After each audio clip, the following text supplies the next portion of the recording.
Salam dəyərli müəllimlər, hər birinizi salamlayıram. Mən kurikulum üzrə təlimçi Əzzova Nərmin. Hər birinizi xoş gördüm. Dəyərli müəllimlər, 28 fevral tarixində Eltar Hazırlıq Mərkəzi tərəfindən təşkil edilmiş sualların izahını sizinlə bölüşəcəm. Bildiyimiz kimi, həm MİQ, həm də sertifikasiya formatına uyğun tam qəbul səviyyəli suallar paylaşılmışdı. Onların izahını bölüşəcəm. Və sizdən bir xahişim var. Biz sizə dəstək oluruq, siz də bizə dəstək olun. Sualların, belə deyək də, fikirlərinizi, suallar haqqında fikirlərinizi rəy bölməsində yazmağı unutmayın və like eləyə zəhmət olmasa paylaşaq ki, hər kəs də faydalansın. Sualların izahına keçid etməmişdən öncə müəllimlər bir şeyə diqqət yetirmək istəyirəm ki, Mart sürət qrupları haqqında danışacağım sizə. Mart sürət qrupları artıq mart ayından etibarən dərslərə başlayacaq. Həftədə 3 dəfə 1, 3, 6-cı gün 22:00-da olacaq dərslərimiz. Dəyərli müəllimlər, imtahana bir ay yarım qalmış. Həftədə dərslər 4-5 dəfə olacaq. Sürətli formada, intensiv şəkildə, sistemli şəkildə mövzuları bitirib tam hazır formada, sıfırdan başlayıb hazır formada imtahana getmək şansınız olacaq və dərslər tam yenilənmiş çərçivə sənədinə uyğun formada hazırlanılır və sizlər yeni formada izahlardan, yenilənmiş test bankına uyğun testlər və əlavə özümün tərtib etdiyi testlərlə işləyəcəksiniz və əlavə PDF-lərdən qısaldılmış açar sözlərdən məlumatlı olub imtahana tam hazır formada gedə biləcəksiniz. Qeydiyyat olmaq üçün mən bura əlaqə nömrəsi yazıram.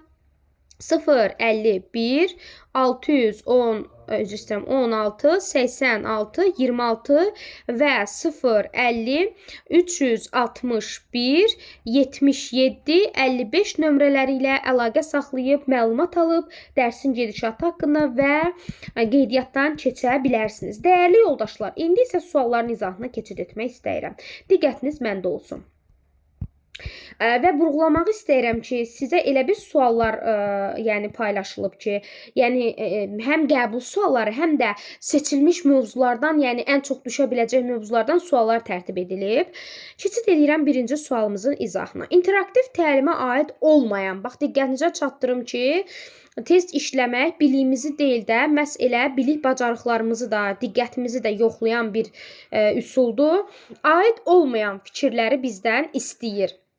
Birincidə deyir ki, rəqabət yönümlü olması. Ümumiyyətlə, kurikulum sistemində rəqabət yönümlü yanaşma olmaz. Kurikulum sistemində rəqabət yönümlü yanaşma olmayacaq. Elə bunun özü səhvdir. Bir var. Müəllimin təlimat, şagirdlərin aktiv şəkildə dərsə cəlb edilməsi. Bilirik ki, şagirdlər aktiv şəkildə dərsə cəlb edilməlidir. Bu aid yanaşmadır da. Biz bunu götürməyək. Bizdən yanlışı istəyir. Baxın, qaralamışam.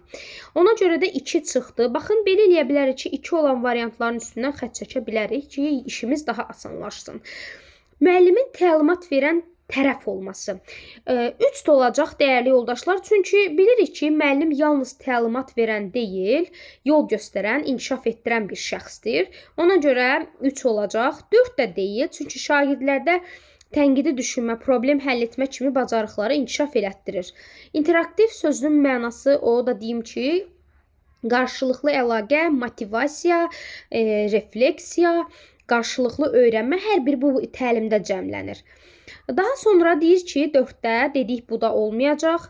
Dərs gedişatı yalnız müəllimin nəzarətində olması. Bəli, 5-ci sualımızda da variant olaraq götürəcəyik. Çünki dərs gedişatı yalnız müəllimin nəzarətində deyil. Ümumiyyətlə yalnız biz dərsin gedişatını müəllimin nəzarəti altında deyil. İnteraktiv təlimdə qarşılıqlı öyrənmə olmalıdır.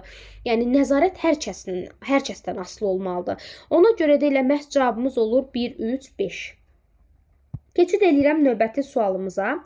Deyir ki, aşağıdakılardan biri dərs zamanı refleksiyanın keçirilməsinin əhəmiyyətinə aid deyil. Baxın, dəyərli yoldaşlar, bizdən yanlışı istəyir. Yanlışı. Özüm bilərəkdən onu yazıram ki, Müdavimlər imtahanda da bu şeyləri qarışdırırlar və hətta sizin özünüzün xəbəri olmadan o panika ilə sualları oxuyursunuz və sizdən nəyi istənib istənilmədiyini bilmirsiniz deyin və nəticədə də səhvləriniz çox çıxır. Ona görə də yaza bilmirsiniz. Baxın, həmişə haşiyəliyin özünüz üçün və ya bir kənarda yazın ki, bu sualda məndən nə istəyir? Yanlışı istəyir məndən, düzdürmü? İndi gəlin baxaq. Xatırlatma edim ki, refleksiya nə deməkdir? Şagirdin zəif güclü tərəflərini üzə çıxarır, şagirdin işini qiymətləndirir, həmçinin şagird özünü, öz işini qiymətləndirir, uşaqda tənqidi düşünmə inkişaf eləyir, uşaq zəif güclü tərəflərini bilir. Həmçinin qısa müddətli yaddaşdan uzun müddətli yaddaşa keçiddir refleksiya. Yəni ona görə də biz buna aid olmayan yanaşmaları tapacağıq. Şagirdlərdə yuxarı təfəkkür səviyyəsini formalaşdırmağa xidmət edir. Bəli, bu düzdür. Niyə? Çünki refleksiya dərsin sonlarında əsasən aparılır. Dərsdə uşaq nəyi bilir, nəyi bilmir, yəni onu üzə çıxarmağa şərait yaradır. Bəli, uşağın təfəkkürünü inkişaf elətdirən bir vasitədir. Şagirdlərdə əsasən tənqidi düşüncəni, bəli, bayaq vurğuladım ki, uşaq öz işini qiymətləndirə bilər. Çünki səviyyəni biləndən sonra uşaq öz işini də qiymətləndirə bilər. Dərs zamanı keçirilən fəaliyyətin effektivliyini artırır. Xeyr, cavabımız olacaq C. Niyə? Bu motivasiya fəaliyyətinə aiddir. Çünki motivasiya dərsin əvvəlində olur. Refleksiya əsasən dərsin sonlarında aparılmalıdır.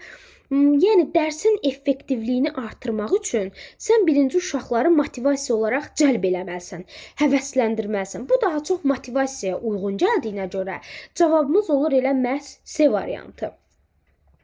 Növbəti sual. Dəyərli müəllimlər, üçüncü sualımız taksonomiya mərhələsi ilə bağlıdır, mövzusu ilə. Taksonomiya mövzusu həqiqətən yeganə bir mövzudur ki, yəni o imtahan olmasın ki, bu mövzu ora düşməsin də, yəni o dərəcədə və inteqrasiya da belə bir dərsdir. Çox düşür. Yəni rahat 2-3 sualımız buradan olacaq və ona görə də bilərəkdən həmin bu mövzuya uyğun bu testdə çoxlu suallar salmışam. Bəli, keçən ildə bu mövzu demək olar ki, sertifikasiya və elə MİQ müəllimlərində 2-3 sualı buradan idi. Həqiqətən bu belə idi. Ona görə də özüm bilərəkdən bu mövzuya aid çoxlu suallar salmışam bura və görsəniz ki, ən azı 2-3 mövzu, 2-3 sual var bu mövzudan. Deməli, deyir ki, coğrafiya dərsində müəllim iqlim dəyişikliyi ilə bağlı mövzunu izah edir. Aha. Mövzu izah edir, iqlim dəyişikliyi. Və onlara deyir ki, şagirdlərə bildirir ki, iqlimlə bağlı dövlət bir dənə qərar verir. Bilmirik də nə qərardır. Deyir, sən bu qərarın əhəmiyyətliyini əsaslandırmalısan. Bax, diqqətinizi çatdırım ki, keçənin qəbul sualı olub. Elə bil ki, düşünün ki, deyir ki, dövlət bir dənə qərar verib, sən də gedib o qərarı götürməlisən, onun vacibliyinə çatmalısan, əsaslandırmalısan ki, bu qərar niyə verib, əhəmiyyəti nədir? Ola bilər siz bunu dəyərləndirmək, anlamaq kimi götürə bilərsiniz, amma cavab o deyil, cavab təhlil mərhələsidir. Nəyə görə? Bir çox müəllimlər dəyərləndirmə mərhələsi, təhlil mərhələsini qarışdırırlar. Baxın, burada məndən öz fikrimi əsaslandırmağımı soruşur. Yox. Mən öz fikrimi əsaslandırmayacağam axı. Mən başqasının verdiyi bir qərarı əsaslandırmalıyam. Bu zaman məndə təhlil baş verir. Niyə? Çünki mən o qərarın nə qədər əhəmiyyətli olduğunu gedib araşdırmalıyam, təhlil eləməliyəm. Sonra gətirib üzə çıxarmalıyam ki, bu qərar buna görə verilib. Başqasının fikrini, başqasının verdiyi qərarları əsaslandırmaq təhlil mərhələsidir. Bunu həkk eləyin beyninizə. Dördüncü sualımızın izahına baxırıq. Baxın, inteqrasiya. İnteqrasiyadan da ən azı 2-3 sual görəcəksiniz. 100% deyirəm bunu sizə, əminliklə deyirəm hətta. Deyir ki, Aydan müəllim şagirdlərə məktəbin bufeti üçün bir həftəlik menyu tərtib etməyi tapşıracaq. Düzdürmü? Bildirir ki, menyunu hesaplayan zaman həm qiyməti, həm də sağlamlıq üçün kalorini nəzərə almalısınız. Baxın, müəllimlər, mən burada hansı fənləri görürəm? Riyaziyyat. Sonra deyir, get o elə menyu çıxart ki, orada sağlamlıq da nəzərə alınsın. Biologiya, düzdürmü dəyərli yoldaşlar? İki fənnin əlaqəsi, bir və ya artıq fənnin əlaqəsindən baş verir. Yalnız fənlər arası. İndi bəlkə mənə topa tüfəngə tutarsınız ki, ay müəllimə, niyə burada fənn üstü olmadı? Ən çox müdavimlərin də qarışdırdığı fənn üstü ilə fənlər arası olub imtahanda. Bununla bağlı sizlərə söz verirəm, izahlarım olacaq yaxın zamanlarda.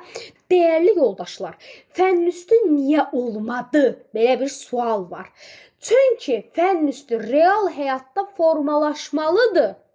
O uşaq o işi yerinə yetirməlidir və dərsdə onun müzakirəsi, nəticənin təhlili olmalıdır. Necə? Fənn üstü necə ola bilər? Gəlin ona bir situasiya çəkək. Məsəl üçün fənn üstü belə ola bilər ki, məsəl üçün müəllim uşaqlara ətraf mühitin qorunması ilə bağlı mövzunu keçir, coğrafiya dərsidir, düzdürmü? Deyir ki, uşaqlar, ətraf mühitin qorunması ilə bağlı gəlin belə eləyək, ətrafda yol, məsəl üçün ictimai yerlərdə zibil atmayaq, zibil gördüyümüz zaman evimizin və ya parkın yaxınlığında zibilləri həmin an zibil qabına ataq. Düzdürmü? Bunu fənn üstü heç vaxt götürə bilmərəm. Fənn üstü indi burada nə zaman ola bilər? Məsəl üçün şagirdlərdən biri evinə gedən zaman parkdan keçəndə orada görür ki, ətraf mühitdə zibillər var. Məsəl üçün adi bir su şişəsini, su butulkasını görür və yaxud da adi məsəl üçün su içdiyi zaman butulkanı kənara atmır, aparır zibil qabına atır. Bax bu situasiya fənn üstüdür. İş görülməlidir. Konkret o situasiyada bu çəkilməlidir. Ona görə cavabımız fənlər arasıdır. Yalnız iki fənnin əlaqəsini gördük. Dəyərli yoldaşlar, 5-ci sualımıza baxırıq. Müəllimlər, 5-ci sualımız situasiya sualıdır. Niyə görə situasiya sualıdır?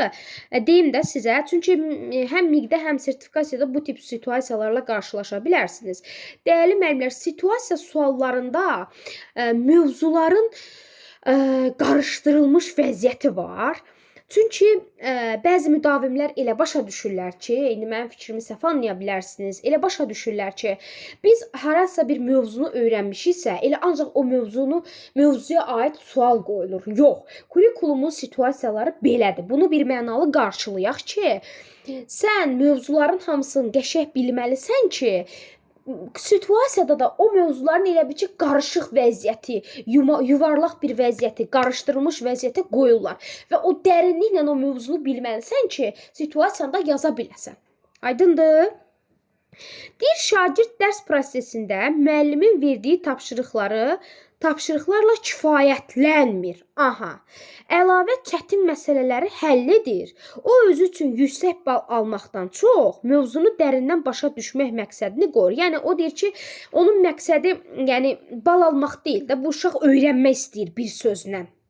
Məktəblərarası olimpiyadadan əvvəl başqalarının onu zəif hesab etməsindən narahat olsa da, yenə iştirak etmək qərarına gəlir. Yəni bu uşaq öyrənməyə açıq bir uşaqdır.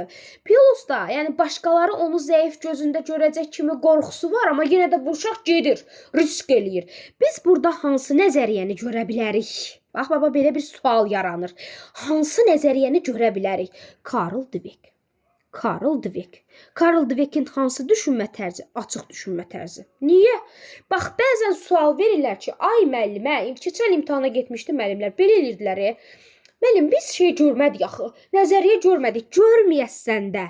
Bu nəzəriyyə açıq formada burada sənə verilməyəcəyi hansı situasiyada uşaq açıq və ya qapalı tiplidir. Sən özün tapmalısan bunu.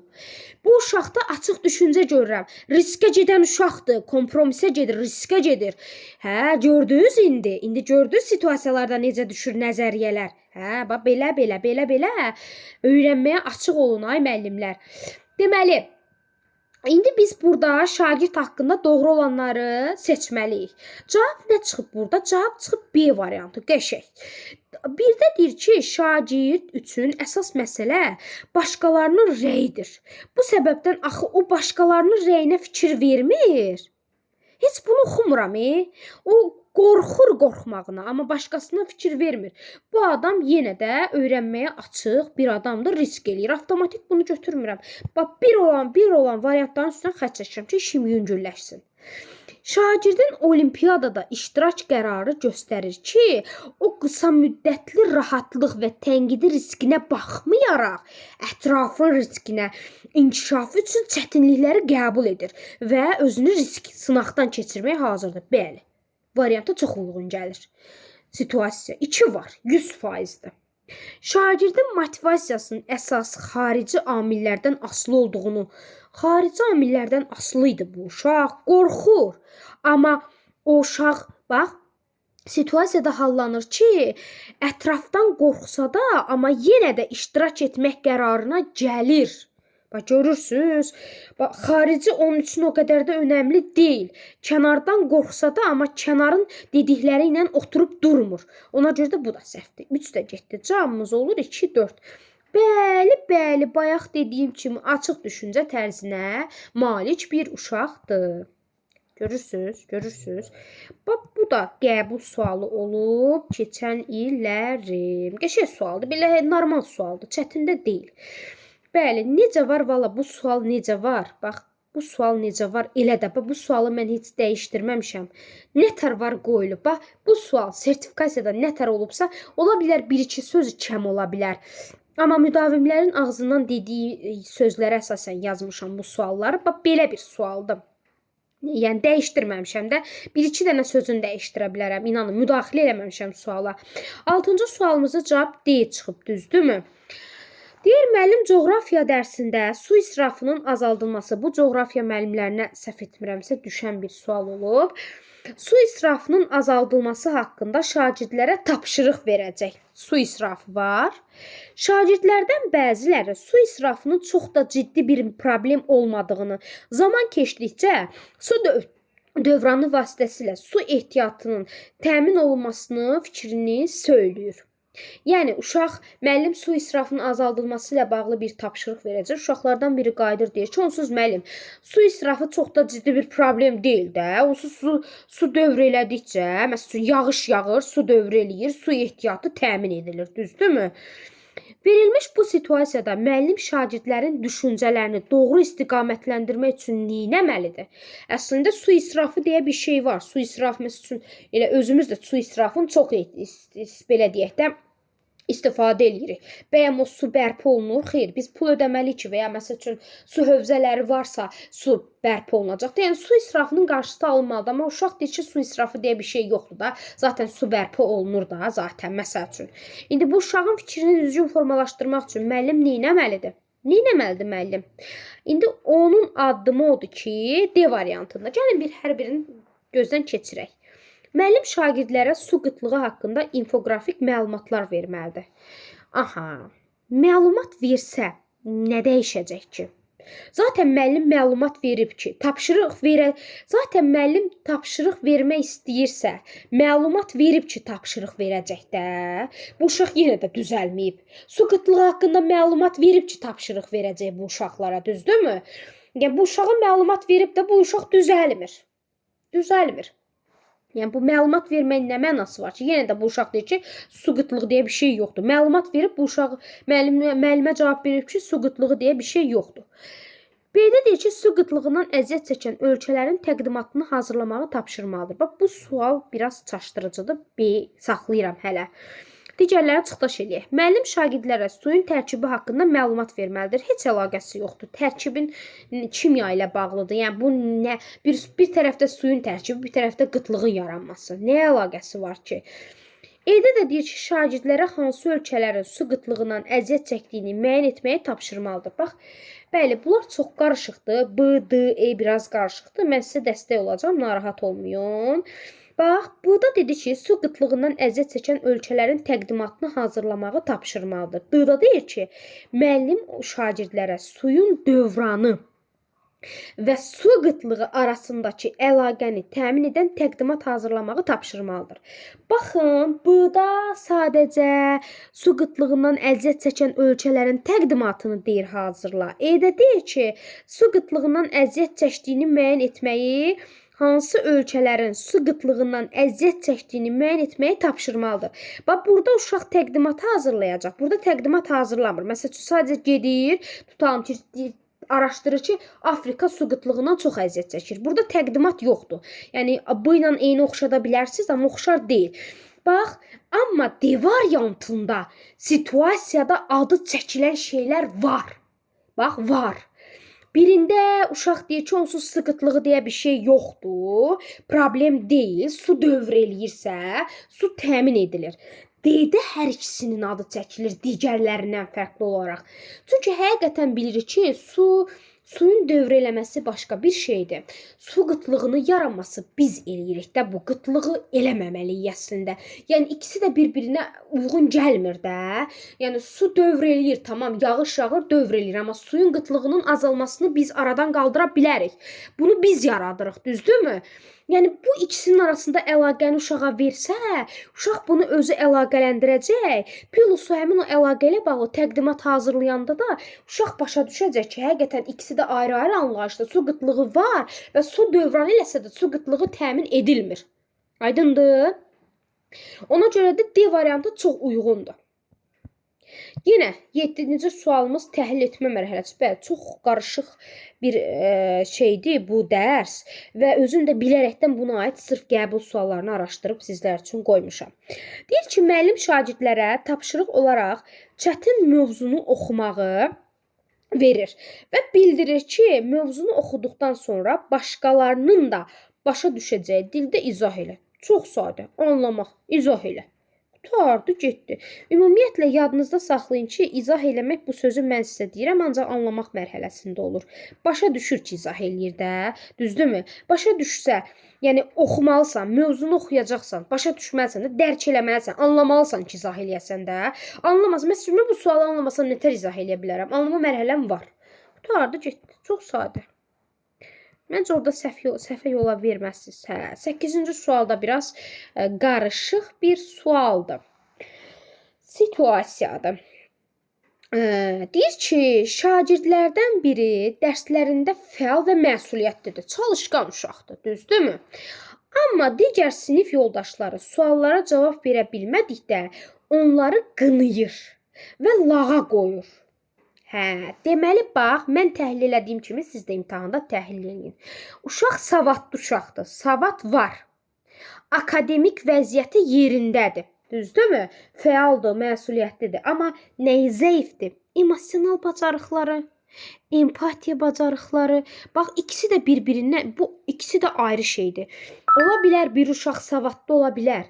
Amma onun emosional bacarıqları zəif ola bilər, sosial bacarıqları. Ola bilər, bir uşaq emosional güclü ola bilər, savadı zəif ola bilər. Amma biz bunların hər ikisini uşaqlarda formalaşdırmalıyıq. Uşaq var ki, tərbiyəlidir, savadı zəifdir. Uşaq var ki, savadı çox güclüdür, üzr istəyirəm, tərbiyəsiz uşaqdır. Bax, yəni elmi dillə yox da öz dilimizlə sizi başa salıram. Bax, hal-hazırda mənim bayaq dediyim situasiyanı görürsünüz burada. Savadlıdır, amma normal tərbiyəsi yoxdur. Heç kimi yəni sosial bacarıqları zəifdir də, zəifdir. Yəni lor dildə tərbiyəsiz cümləsini işlətdim. Ona görə də burada cavabımız olacaq E variantı. Niyə? Müəllim şagirdi deyir, müəllim neynəməlidir ki, bu uşağın işi düzəltsin də, hansı addım atmalıdır? Ən gözəl cavab E-dir. Müəllim uşağı akademik cəhətdən mentor köməkçisi təyin edə bilər. Mentor köməkçisi bilirsiniz nədir? Dəstəkçi deməkdir. Digərlərinə dəstək olmaq. Niyə? Bax, uşağı fəaliyyətdən kənarlaşdırsaq həmin an, o uşaq savadlı uşaqdır, oxuyan uşaqdır. Onun dərsə qarşı motivasiyası azala bilər. Yəni o uşağı akademik cəhətdən zədələyə bilərik. Elə eləməliyik ki, uşaq bax bu situasiyada elə eləməliyik ki, uşağın motivasiyası bir dəqiqə azalmasın da, düzdürmü? Ona görə də akademik cəhətdən mentor, belə deyək də, köməkçisi kimi təyin eləyə bilərik uşağı. Nəticə etibarilə həmin şagird zəif şagirdlərlə birlikdə işləyəcək və onda sosial, emosional, qarşı empatiya hissi qazanmış olacaq. Və digər variantlara desək ki, baxsaq ki, deyir ki, şagird qrup lideri seçib, müzakirə zamanı əsasən onun iştirakını şərait yaratmaq yox, bərabərlik pozulacaq. Heç axırını gətirmirəm. Belə hal müəllim görməzdən bunu necə görməzdən gələ bilərəm ki, mən? Olmaz. Şagirdlərin bir-biri ilə ünsiyyət yaratmaları üçün məsələləri özlərinin məsələləri həll etməsinə bu da olmaz. Yəni, onlar arasında xaos yarana bilər. Bu da səhvdir. Həmin an valideyn ilə əlaqə saxlamaq, yadınızda saxlayın. Prosesi birinci müəllim özü düzəltməlidir, sonra valideynlə əlaqə saxlamalıdır. Ona görə də ən gözəl cavabımız salamatı E-dir. 9-cu sualımıza baxırıq. 9-cu sualımız A variantıdır. Aşağıdakılardan hansı metakognitiv bacarıqların inkişaf etdirməyə şərait yaratmır? Səhvi tap. Səhvi tap. Düzdürmü? Deyir ki, müəllim şagirdlərə öyrənmə üçün strategiyaları aydın formada göstərməlidir. Qısa konkret sizə bildirim ki, metakognitiv nədir? Şagirdin belə deyək də inkişafını dəstəkləyən, şagirdə istiqamət verən, belə deyək də yol göstərəndir. Amma metakognitiv yalnız o demək deyil. Bax, müəllimin rolu odur ki, yol göstərir, strategiya seçməkdə yol göstərir. Amma metakognitiv odur ki, müəllim də şərait yaratmalıdır ki, uşaq öz zəif tərəflərini görsün, güclü tərəflərini görsün, harda səhv eləmişəm, gələcəkdə nələr eləməliyəm, bir növ özü haqqında və müəllim də ona şərait yaratmalıdır ki, uşaq öz yolunu tapsın bir sözlə, öz öyrənməsində yolunu seçə bilsin. Amma A variantında, bax, digər variantlara baxsaq, həqiqətən o variantları biz burada görə bilərik. Amma A variantında müəllim deyir şagirdlərə öyrənmək üçün strategiyaları aydın formada göstərməlidir. Baxın müəllimlər, bu sual niyə səhvdir, variantı niyə səhvdir? Mən bayaqların bir söz dedim. Mən müəllim olaraq uşağın metod seçməsinə köməklik elə bilərəm ki, öyrənmədə hansı metoddan istifadə eləsən sənin üçün yaxşı olar, hansı metoddan istifadə eləsən inkişafa gedə bilərsən. Amma A variantında deyir ki, müəllim uşağa öyrənmək üçün strategiyaları aydın formada göstərməlidir. Yəni burada elə çıxır ki, mən o strategiyaları aydın formada uşağa göstərim. Yəni mən vermiş kimi oluram da, amma uşağın özünün tapmasına şərait yaratmaq lazımdır. Ona görə A səhvdir. Digər variantlara baxsaq, deyir şagirdin fəaliyyətindən xəbərdar olmaq üçün yoldaşlarından rəy alır. Bəli, uşaq öz fəaliyyətindən xəbərdar olmaq üçün özü haqqında rəy ala bilər dostlarından. Şagird özünü müşahidə etmək üçün dəqiqədə neçə söz oxuduğunu müəyyən edir. Bəli, burada da fikir verirsinizsə, öz-özü haqqındadır. Şagird gördüyü işin nəticəsini mühakimə edir. Yəni öz işini neyinir? Qiymətləndirir. Şagird özünü qiymətləndirmə rubrikindən istifadə edir. Yenə uşaq öz işini və fikir verdinizsə ancaq öz sözü gəlir. Sonuncu sualımız, 10-cu sualımız, sonuncu və 10-cu sualımız. 10-cu sualda cavab A variantıdır. Bəli, təhlil eləmə mərhələsidir. Niyə? Bəli, fikir versəz bu suallar qəbul sualları olub və mən sizə bu sualları özüm bilərəkdən qoymuşam. Taksonomiyada çox suallar düşür. Bayaq dediyim kimi ən azı 2 sualınız taksonomiyadan rahat hazırdır. Deyir ki, müəllim şagirdlərə marketlərdə eyni məhsullara müxtəlif faizli endirim kampaniyası təşkil edirlər. Fikrini söyləyir. Aha. Müxtəlif, yəni müəllim uşaqlara deyir ki, düşün ki, marketdə bir dənə eyni məhsullar var və hər bir məhsula da faizləri fərqli olan kampaniya qoyulur, endirim kampaniyası. Və deyir ki, tapşırıq olaraq bildirir ki, siz marketlər üçün həmin kampaniyanın ən səmərəli olanını seçməlisiniz. Yadınızda saxlayın. Ən səmərəli olanı seçmək, ən dahası hansıdır, ən vacib hansıdır, ən uyğun hansıdır, onu burada təhlildə seçmək var. Seçmək var, seçmək. Çünki sən bir neçə düşün ki, kampaniyalar var, endirim kampaniyası. Və müəllim uşağa deyir ki, elə kampaniya seç ki, market üçün əlverişli olsun da. Yəni sən o kampaniyalardan seçməlisən, təhlil eləməlisən, hansı yaxşıdır, hansı pisdir. Yəni bir növ analiz eləməlisən və birini seçməlisən. O da olur təhlil etmə mərhələsi. Dəyərli müəllimlər, bu cür izahların, bu cür sınaqların çox olmasını istəyirsinizsə, zəhmət olmasa videomuzu dostlarımız ilə paylaşaq, bəyənək və fikirlərimizi yazmağı unutmayaq. Sağ olun, görüşmək ümidi ilə.